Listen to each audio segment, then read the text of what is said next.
প্রত্যেক দিন মাছ মাংস বা সবজি খেতে আমাদের কারোরই কিন্তু ভালো লাগে না। মাঝে মধ্যে মনে হয় একটু মুখের স্বাদ চেঞ্জ করলে ভালো হতো। আর এই মুখের স্বাদ চেঞ্জ করার জন্য আমাদের প্রত্যেকেরই কিন্তু মনে হয় একটু তেতো খেলে ভালো হতো। আর এই মুখের স্বাদ চেঞ্জ করার জন্য উচ্ছে বা করলা যদি এইভাবে রান্না করো, তাহলে কিন্তু গরম গরম ভাতের সাথে আর কিছুই লাগবে না। পুরো ভাতটাই কিন্তু এই রান্নাটা দিয়ে খাওয়া হয়ে যাবে। উচ্ছে বা করলা তোমরা হয়তো অনেক রকমভাবেই রান্না করে খেয়েছো, তবে আজকে আমি যেভাবে রান্নাটা করব, এইভাবে একদিন হলেও তোমরা রান্না করে দেখো।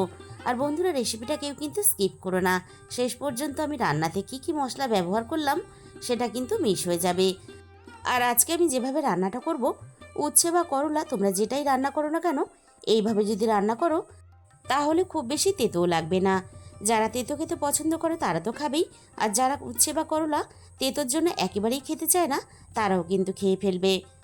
আর আজকে আমি রান্নাটা করলা দিয়ে করব। করলাগুলো আমি প্রথমে একটু পাতলা করে কেটে নিয়ে তারপরে দেখো আলু ভাজার মতো করে কেটে নিয়েছি। এইভাবে করলাটা কেটে নিলে তাহলে রান্নাটা খুব তাড়াতাড়ি হয়ে যাবে।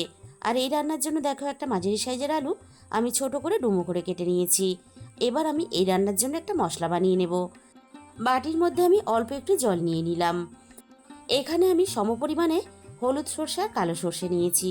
এবার আমি এই সর্ষেটা জলের মধ্যে দিয়ে দেব। আমি রান্নাটা দুরকম সর্ষে মিশিয়ে করব। তোমরা তোমাদের সুবিধা মতো যে কোনো একরকম সর্ষে দিয়েও রান্নাটা করতে পারো। জলের মধ্যে আমি সর্ষেটা একটু ভিজিয়ে রেখে দেব। সর্ষেটা একটু নরম হলে আমি সর্ষেটা বেটে নেব।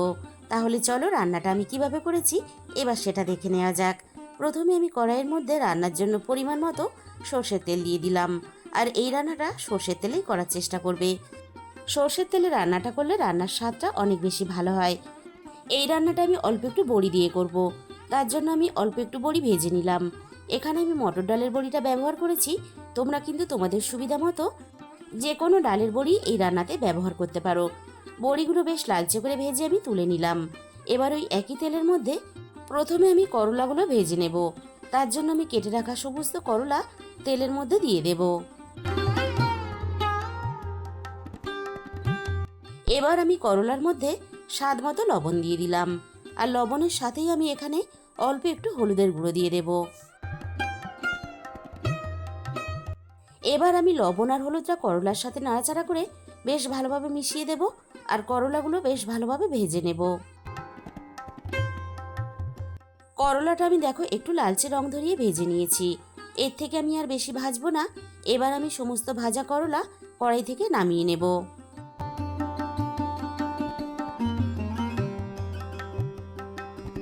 সমস্ত ভাজা করলা কড়াই থেকে নামিয়ে নিয়ে আমি আবারও রান্নার জন্য কড়াইয়ের মধ্যে প্রয়োজন মতো তেল দিয়ে দিলাম। তেলটা খুব ভালোভাবে গরম করে নিয়ে এবার আমি তেলের মধ্যে ফোড়নে দিয়ে দিলাম অল্প একটু কালো জিরে। ফোড়নটাকে একটু ভাজা ভাজা করে নিয়ে এবার আমি কেটে রাখা আলুগুলো ভাজার জন্য তেলের মধ্যে দিয়ে দেব।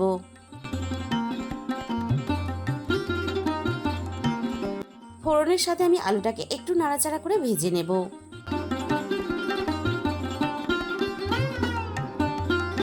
3-4 মিনিটের মতো আমি আলুটা নাড়াচাড়া করে ভেজে নিয়ে এবার আমি এখানে কিছুটা পেঁয়াজ কুচি দিয়ে দেব। এখানে আমি মাঝারি সাইজের একটা পেঁয়াজ ব্যবহার করলাম। পেঁয়াজের সাথে আমি দিয়ে দিলাম 2টো কাঁচা লঙ্কা। একই সাথে আমি রান্নার স্বাদ মতো লবণটা দিয়ে দিলাম। এবার আমি লবণ দিয়ে আলু, পেঁয়াজ, কাঁচা লঙ্কাটা নাড়াচাড়া করে বেশ ভালোভাবে ভেজে নেব।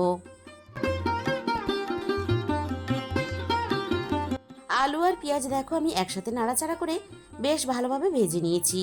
আলুটাও বেশ ভালোভাবে ভাজা হয়ে গেছে আর পেঁয়াজটাও বেশ ভালোভাবে নরম হয়ে গেছে। এবার আমি এখানে অল্প একটু জল দিয়ে দেব, যাতে রান্নার গুঁড়ো মশলাগুলো দেওয়ার সাথে সাথে পুড়ে না যায়। এবার আমি এখানে রান্নার প্রয়োজন মতো অল্প একটু হলুদের গুঁড়ো দিয়ে দিলাম। আর একই সাথে আমি ঝালের জন্য অল্প একটু লঙ্কার গুঁড়ো ব্যবহার করলাম। তেতো রান্নাতে খুব বেশি কিন্তু ঝাল হলে খেতে ভালো লাগে না, তাই ঝালের পরিমাণটা আমি কম ব্যবহার করলাম। একই সাথে আমি হাফ চামচের একটু বেশি ধনে গুঁড়ো দিয়ে দিলাম। এবার আমি সমস্ত মশলা, আলু সব কিছু একসাথে নাড়াচাড়া করে বেশ ভালোভাবে কষিয়ে নেব। রান্নার মধ্যে যে আমি এক্সট্রা জলটা ব্যবহার করলাম সেটা কিন্তু এইভাবে কষানোর সাথে সাথে আমি টানিয়ে নেব। মশলাটা আমি বেশ ভালোভাবে কষিয়ে নিয়েছি। আর দেখো মশলা থেকে সুন্দরভাবে তেল ছেড়ে দিয়েছে। এবার আমি ভেজে রাখা করলাগুলো দিয়ে দেব। মিনিট দুয়েকের মতো করলা আর আলু একসাথে নাড়াচাড়া করে আমি একটু কষিয়ে নেব। সর্ষেটা আমি বেটে নিয়েছিলাম, এবার আমি সর্ষে বাটাটা দিয়ে দেব। আর শুধু সর্ষে বাটা যখন ব্যবহার করবে রান্নাতে, তখন কিন্তু সর্ষে বাটা অল্প একটু জল মিশিয়ে তারপরে রান্নাতে দেবে, তাহলে কিন্তু সর্ষে একটুও তেতো হবে না।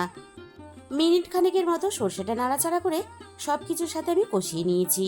এবার আমি ভেজে রাখা বড়িগুলো দিয়ে দেব। বড়িগুলো এবার নাড়াচাড়া করে ভালোভাবে একটু মিশিয়ে দেব। আর রান্নাতে অল্প একটু বড়ি দিলে তাহলে রান্নাটা খেতে বেশি ভালো লাগবে। বড়িটা আমি নাড়াচাড়া করে বেশ ভালোভাবে মিশিয়ে দিয়েছি। এবার আমি এখানে অল্প একটু জল দিয়ে দেব। এবার আমি সব কিছু একসাথে নাড়াচাড়া করে ভালোভাবে মিশিয়ে দেব। গ্যাসের ফ্লেমটা মিডিয়ামে রেখে এবার আমি কড়াইটা ঢাকা দিয়ে রান্নাটা করে নেব। 6-7 মিনিটের মতো আমি রান্নাটা করে নিয়েছি। 6-7 মিনিট পরে আমি কড়াই থেকে ঢাকাটাকে সরিয়ে নিলাম। এবার আমি রান্নাটা একটু নাড়াচাড়া করে নেব। আলু, করলা, বড়ি সব কিছু সুন্দরভাবে সিদ্ধ হয়ে গেছে। আর রান্নাটা ঠিক এরকম একটু মাখা করে করবে, তাহলে গরম গরম ভাতের সাথে মেখে খেতে দারুণ লাগবে। সব শেষে আমি এখানে অল্প একটু দিয়ে দেব কাঁচা সর্ষের তেল। অল্প একটু কাঁচা সর্ষের তেল দিলে তাহলে রান্নার স্বাদের গন্ধ আরও কিন্তু বেড়ে যাবে। তাহলে বন্ধুরা, আজকের এই রেসিপিটা ভালো লাগলে ভিডিওতে একটা লাইক করে দিও, আর নিজেদের বন্ধুদের মধ্যে শেয়ার করে দিও, আর কমেন্টের মাধ্যমে জানিও তোমাদের কেমন লাগলো। আর যে সমস্ত নতুন বন্ধুরা এখনও পর্যন্ত আমার চ্যানেলটা সাবস্ক্রাইব করেনি, এরকম নতুন ঘরোয়া সহজ রেসিপি পেতে আমার চ্যানেলটা সাবস্ক্রাইব করে পাশে থাকার অনুরোধ রইল। আর পাশে থাকা বেল আইকনটা ক্লিক করে অল করে দিও, তাহলে আমি যখনই কোনো নতুন রেসিপি আপলোড করব সবার আগে তোমার কাছে পৌঁছে যাবে।